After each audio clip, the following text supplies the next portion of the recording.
Chegou o momento de conferir os fatos da semana.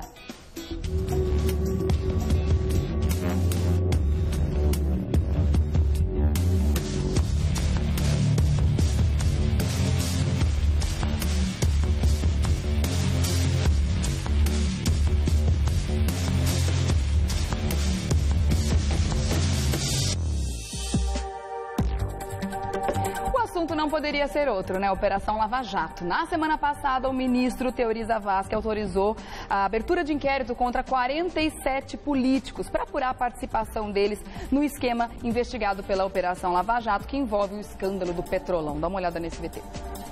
O Supremo Tribunal Federal autorizou na semana passada a abertura de inquérito para investigar políticos e suspeitos de participação no esquema de corrupção da Petrobras, revelado pela Operação Lava Jato. Entre os investigados, há 22 deputados federais, 12 senadores, 12 ex-deputados e uma ex-governadora, pertencentes a 5 partidos, além de 2 dos chamados operadores do esquema. A presidente Dilma Rousseff e o senador Aécio Neves foram citados em depoimentos de delatores. Mas tanto a Procuradoria-Geral da República quanto o ministro Teori Zavascki entenderam que não havia provas suficientes para a investigação. Segundo o ministro Zavascki, que retirou o segredo da justiça dos procedimentos de investigação, não existe interesse social no sigilo das informações. Para ele, é importante que a sociedade tome conhecimento dos fatos relatados. O PP é o partido com mais políticos entre os que responderão a inquéritos, com 32 de seus filiados. Em seguida vem o PMDB com 7, o PT com 6, o PSDB com 1 e o PTB com 1 envolvido também. É, gente, realmente o bicho tá pegando, né? Doutor Eduardo, bom dia, meu querido. Bom dia. Como é que você tá? Eu tô levando. Já tive melhor. Tá cada vez mais preocupado ou não? Eu acho que tudo que vem acontecendo no país nos proporciona bastante preocupação. Apesar de ser um país forte, né? Apesar de ser um país de dimensões geográficas extremamente continental, né? Mas nos deixa intranquilos, entendeu? Mesmo porque eu acho que não é só o Brasil. Outros países, né? Venezuela hoje está passando realmente uma situação bastante complicada. E isso pode contaminar, né? Porque nós estamos tratando de um bloco, ou seja, da América Latina. Então isso é muito preocupante. Eu diria que vamos aguardar os próximos capítulos. Vamos ver o que acontece, porque o mercado internacional, né? Acho que os outros países, né? Como é que eles começam, como é que eles veem essa situação que vem ocorrendo na América Latina. Como é que vai ficar confiança, né?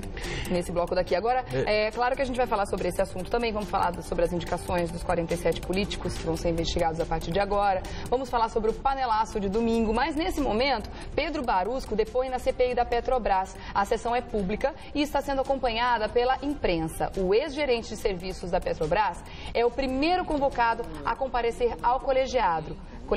Pedro Barusco afirma que começou a receber propina em 97 e 98 e que foi uma iniciativa pessoal dele. Os depósitos para ele eram feitos em uma conta na Suíça. Ele recebeu cerca de 50 milhões de dólares. A gente vai ouvir um pouquinho do depoimento dele? Agora daremos a palavra aos subrelatores. O primeiro subrelator, o deputado Altineu, depois o deputado Bruno Covas. Presidente, apenas para me inteirar, pela ordem, não seria o autor regimentalmente falando? Eu estabeleci com os subrelatores até para que nós possamos dar aos mesmos o direito de colaborar com o relator. Presidente, os questionamentos. Daremos a palavra aos subrelatores. Existe apenas uma reflexão. Os subrelatores são de indicação na discricionária de Vossa Excelência da Presidência. Não há sustentação regimental, minha pergunta, para que os requerentes possam interpelar o depoente antes dos subrelatores? Senhor presidente, pode o relator ou o subrelator? Apenas uma ponderação, senhor presidente. Os autores mostraram um interesse efetivo pelo depoimento, tanto é que foram os autores. Daqui a pouquinho o nosso departamento de jornalismo traz mais informações sobre esse depoimento e um resumo sobre o que está sendo falado e denunciado nesse momento. Antes eu quero que você comente, por favor, doutor Eduardo, a reação dos políticos depois da divulgação da lista, porque tivemos algumas surpresas, né, de não inclusão de algumas pessoas que a gente imaginou que pudessem estar envolvidas escondidas também. E claro que todos estão dizendo, né, em uma só voz, que são todos inocentes. E aí, para onde é que foi esse dinheiro todo? Olha, a conclusão que eu chego é que não existe inocente nessa história, né? Porque alguma coisa, algo eles fizeram. Agora tem que ver qual é a profundidade da maldade que eles fizeram, né? Ou seja, de cada um. Então, por isso que existe esse processo, por isso que existe a instauração dessa investigação para poder coletar as provas e saber qual é a profundidade disso, né? Porque o quanto cada um, qual foi a participação que nós chamamos, né? Ou seja, qual é a participação, qual é a culpabilidade, qual é a culpa que ele tem em relação à prática desses supostos delitos, né? Supostas corrupções praticadas. Então, o que nós percebemos é que existe alguns partidos políticos, né? Dentre eles o partido com maior número de deputados é o PP, né? O progressista, o Partido Progressista, depois você tem o PMDB, você tem o PT também, com alguns integrantes, você tem um do PSDB e um do PTB. Então, essa é o tamanho da brincadeira, né? Ou seja, partidos políticos no Brasil. São os partidos que compõem, não a base, obviamente, de sustentação, mas a grande maioria, porque se você for pensar, o PP faz parte da composição do governo, o PMDB e o PT, né? E o PTB também faz parte. Só o PSDB que é da oposição, né? Só tem um único congressista, um único senador, que é o Anastasia, que era governador em Minas Gerais, né? Então ele foi apontado em um dos depoimentos de ter recebido R$1 milhão, né? Que era uma doação para a campanha dele, né? Essa foi a menção, na verdade. E nós temos dois principais, eu diria que principais atores dessa novela toda, que é o Eduardo Cunha, que é presidente da Câmara, né? E o Renan Calheiros, que é o presidente do Senado. Que isso realmente nos traz muita preocupação, porque a partir do momento em que você tem os dois presidentes do Congresso Nacional, Senado e Câmara dos Deputados, é algo para realmente se preocupar. Por quê? Porque, na verdade, acaba contaminando tudo, né? Em que pese eles alegarem a inocência, e eles vão ter todo o direito de produzir a defesa deles durante o processo, mas, de qualquer forma, né, não é um processo que vai terminar amanhã, é um processo lento, é um processo demorado, que depende de provas, que depende da Polícia Federal, que pode e vai ter interferências políticas, como já está tendo até hoje, né? Você sabe, todos nós sabemos que existe a interferência política nessa história toda, né? E nós tivemos ainda alguns arquivamentos, né? Dentre os arquivamentos, os mais importantes é o arquivamento do inquérito da investigação da presidente Dilma, né? E do presidenciável Aécio Neves, que é o senador, né? Então, esses foram arquivados. O que você pensa sobre essa não indicação da presidente e do candidato derrotado? Primeiro porque o STF não tem competência, a Procuradoria não tem competência para pedir abertura de investigação contra a presidente. Aí é uma falta de competência, ou seja, a Procuradoria não tem, o Janot não tem competência. Não é da alçada dele. Não é da alçada dele. Quem na verdade caça, ou seja, quem na verdade destitui do cargo, é só o Congresso Nacional. Só o Congresso tem competência e tem capacidade para poder fazer a destituição de uma presidente da República. Nenhum outro organismo. O que acontece é o seguinte, uma vez cassado um presidente, por exemplo, como aconteceu com o Fernando Collor em 92, aí sim, os processos criminais que transitaram contra eles passa a competência para o STF. Né? Mas até então, esse arquivamento era praticamente quase obrigatório, uma vez que não tem competência, não pode. fazer, né? Então, isso está muito mal. A mídia não tem explicado isso de forma pontual. Parece que, que eles foram só livrados do problema. Parece que eles, na verdade, não têm absolutamente nada. Não é isso. Não é que não tem absolutamente nada, né? O Aécio não. O Aécio, obviamente, ele era senador. Ele não tem o cargo de presidente. Ele é senador. Então, ele poderia ser investigado, sim, pelo STF. Mas a presidente da República, não. A presidente da República e o vice-presidente da República só podem ser pelo Congresso Nacional. Ninguém mais nesse país pode efetivamente destituí-los do cargo. Né? Agora, eu queria que você falasse também sobre as reações, tanto do Renan quanto do Eduardo Cunha, depois da indicação deles, né? O Eduardo Cunha está dizendo que o governo quer sócio na lama, né? O que ele acabou de comentar. E que a peça da Procuradoria é uma piada. Foi bem isso que ele colocou, palavras dele. Renan disse que Dilma ficou furiosa quando viu que Aécio não estava na lista, né? E decidiu vazar o Renan e o Cunha para jogar o problema do outro lado da rua, né? Como é que você vê essas declarações? O que eu vejo é o seguinte, é óbvio que dizem que chumbo trocado não dói, né? O problema é que, na verdade, chumbo trocado neles não dói. O problema é que dói na sociedade toda. E teve influência política nessa indicação também? Porque, pensa bem, seria um tiro no pé. Se só o Congresso pode destituir uma presidente, ela ajudar nessa indicação e colocar, como eles estão dizendo, o nome deles na lama, seria um tiro no pé? Você sabe, Regiane, fica muito difícil de a gente ficar fazendo ilações aqui, conjecturas, obviamente, né? Nós procuramos sempre comentar algo de concreto, fatos, né? De objetivo. Claro. Coisas que efetivamente a mídia está divulgando, né? Mídia com credibilidade, obviamente, você tem muitos jornais periféricos que obviamente não condiz com a verdade e obviamente nós não podemos entrar nessa, né? Então o que eu vejo é assim, a gente não tem como comentar se houve uma interferência política nessa lista ou não. Aparentemente não. Por quê? Porque o que acontece, a Procuradoria, ela não se resume tão somente no Janot, tá? Ou seja, o Janot hoje ele é o chefe da Procuradoria-Geral, nomeada, por sinal, pelo próprio presidente da República. Você sabe disso. Porque como é que é feito isso? São 3 nomes e depois o presidente escolhe um nome, tá? Então é dessa forma que é feita a nomeação. Agora, o Janot, ele trabalha com vários outros procuradores.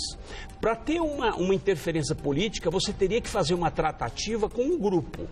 E quando você envolve mais do que uma pessoa, já fica bastante complicado, porque uma sempre vai se revelar ou se rebelar contra. Não, eu não concordo com isso, enfim. Então, o que acontece? É muito difícil nós falarmos sobre interferência política na atual conjuntura. Eu acredito que talvez não tenha tido, né? Talvez não tenha tido coragem de indicar mais algumas outras pessoas. Mas eu acho que o que eu vejo de importante e de preocupante é essa questão da indicação, né? Tanto do Renan Calheiros, que é o presidente, não é nem por conta do Renan Calheiros, porque o Renan Calheiros já esteve envolvido em tantos problemas, tanto é verdade que ele era presidente há alguns anos atrás e teve que renunciar à presidência do Senado por conta de um problema de pensão alimentícia, que tinha uma empresa que pagava, acho que você lembra disso. O Eduardo Cunha, né, é a primeira vez que ele assume a presidência, né? E antes mesmo dele ser eleito como presidente, já havia uma suspeita de que ele estaria nessa lista. Já tinha sido, inclusive, vazada essa questão.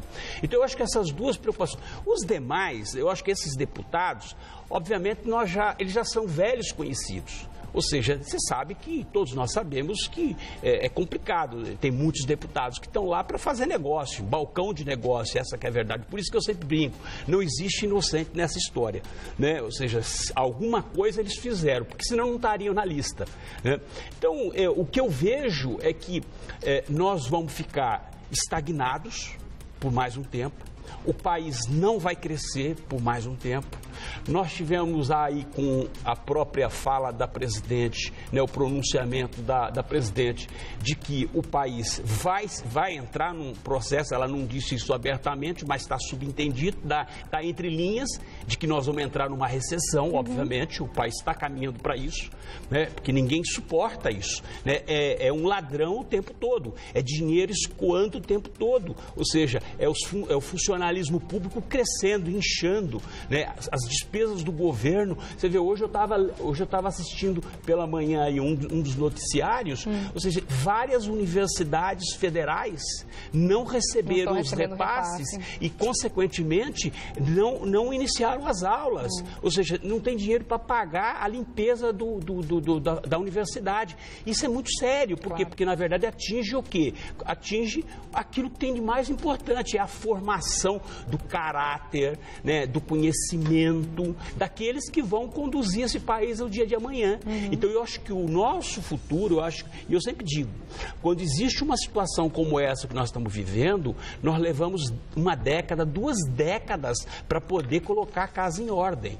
Né? É a mesma coisa da Petrobras. Nós sabemos, a Petrobras, ela só vai começar, se a Petrobras começar a resolver os problemas delas hoje, ela certamente vai levar 20 anos, 2 décadas para poder resolver os problemas financeiros, né? Sem falar que vai vender um monte de ativos, os ativos bons, essa coisa toda. Então, esse é o grande problema que eu vejo, Regiane, é o comprometimento do país nos próximos anos, né? Ou seja, não vamos ter bons anos, ou seja, não teremos uma tranquilidade, né, financeira, econômica, o país não vai crescer, ele vai encolher. Então, tudo isso, essa investigação, ela é importante? É lógico que é importante, passa o país a limpo, né? Ou seja, tira aquilo que tem de ruim. Né? O brasileiro precisa aprender a confiar de novo no país. Eu vi a segunda turma, a turma que vai julgar esse pessoal, né? É um pessoal bom, não é ruim. Nós temos o Teódio Zavascki, ou seja, que foi nomeado pela Dilma. Nós temos o Celso de Mello, que já é da velha turma, que é uma pessoa mais pesada, séria. Nós temos a Carmen Lúcia, que é uma pessoa muito séria, né? Que foi uma das que julgou o Mensalão. O Gilmar Mendes, que é extremamente polêmico, né? Polêmico e visceral. Eu acho que, de todos eles, eu acho que ele é o mais visceral, né? Ou seja, aquele que realmente quer cortar lá embaixo, cortar pela raiz, né? E falta uma vaga que ainda é a vaga do Joaquim Barbosa, que ainda não foi preenchida, que existe um problema muito sério isso. Por quê? Porque, na verdade, o STF, ele é formado por 11 ministros, e nós temos só 10. E o que acontece? 10 ministros é complicado, porque se tiver um empate, como é que você faz? Né? 5 de um lado, 5 do outro, você tem o presidente. Então, essa é a questão. Então, eu acho que essa é a radiografia de uma situação, dessa investigação que nós vamos aí enfrentar daqui para frente, Regiane. Você citou o discurso da Dilma no domingo, no dia 8 de março, no qual ela falou sobre a situação do nosso país, aproveitou para homenagear as mulheres no Dia da Mulher e pediu colaboração da população para a gente meio que dividir a conta. Daqui a pouco eu quero que você comente sobre o discurso da Dilma, mas o Revista da Cidade ouviu a opinião de Bob Fernandes. Ele é comentarista político do Jornal da Gazeta e ele falou sobre a reação das pessoas, né, com relação ao pronunciamento da presidente Dilma Rousseff, o famoso panelaço que aconteceu em várias capitais do Brasil. Veja aí. Olha, em relação à reação ao pronunciamento da presidente Dilma no domingo à noite, primeiro, todo cidadão tem direito de criticar, de dizer o que quiser, de vaiar, de bater panela, de fazer caçarola, o que quiser. Inclusive, embora isso se fosse pessoalmente ou no lugar público e registrado, poderia ser considerado crime, de xingar, de ofender a presidente, como muita gente xingou de palavras que não são publicáveis. O que eu achei estranho nesse episódio todo é o seguinte: no domingo não tinham se passado ainda 72 horas da publicação dos 49 nomes enviados pelo Procurador-Geral da República, Janot, ao Supremo Tribunal Federal. Pessoas que serão investigadas ou não, a depender do Supremo, por casos de corrupção. O que eu achei estranho é que eu li centenas, se não milhares de relatos, de posts sobre a reação em várias cidades do Brasil ao pronunciamento. E eu não ouvi nem uma palavra sobre nenhuma pessoa que tenha gritado ou xingado algum dos 49 nomes que estão na lista do Janot. Não vi nada sobre o presidente da Câmara, Eduardo Cunha, nada sobre o presidente do Senado, Renan Calheiros, nada sobre nenhum dos outros 47 nomes, assim como não vi nada, pasmem, senhoras e senhores, sobre as empreiteiras, que são um dos grandes móveis desse crime. Então, acho que isso é uma coisa que a gente deveria refletir a respeito. Uma coisa é o nosso direito de dizer o que quer e tem que ser exercido, etc. Outra coisa é que nós temos que pensar por que nós nos esquecemos dos envolvidos, exatamente dos grandes envolvidos nesse caso. Deixa eu agradecer Bob Fernandes pela participação no Revista da Cidade. Lembrando que o Jornal da Gazeta vai ao ar de segunda a sexta, das 7 às 8 da noite. E a participação do Bob Fernandes é sempre às segundas e quartas-feiras. Doutor Eduardo, me diz sobre o discurso da presidente. Você acha justo ela ficar culpando ou colocando a responsabilidade em cima de uma crise que começou em 2008 e que eu me lembro muito bem que o Lula falou que era uma marolinha, que ia passar muito leve por aqui, a gente vai pagar a conta em 2015? Como é que é isso, doutor Olha, Eduardo? eu acho o seguinte, eu acho que a omissão também faz parte, é culpa, ou seja, omitir em relação ao que está acontecendo no país, obviamente é uma responsabilidade. Eu acho que a Dilma, ela não adianta só atribuir para terceiros, ou para a população, ou para seja lá quem for, né? Eu acho que a presidente faltou a humildade de trazer a responsabilidade para ela, porque, queira ou não queira, ela é a gestora do país, né? Se o país está exatamente nessas condições, é porque ela permitiu, né? Se a Petrobras está nas condições em que se encontra, ela permitiu. É óbvio. Então, eu acho que, de uma certa forma, ela tem muita responsabilidade em relação a isso. Nós não sabemos qual é a profundidade da responsabilidade dela, porque ela atribui, né, ela delega, obviamente, para as pessoas agirem em nome da presidência da República. Mas eu acho que faltou um pouco de humildade por parte dela para trazer para ela a responsabilidade.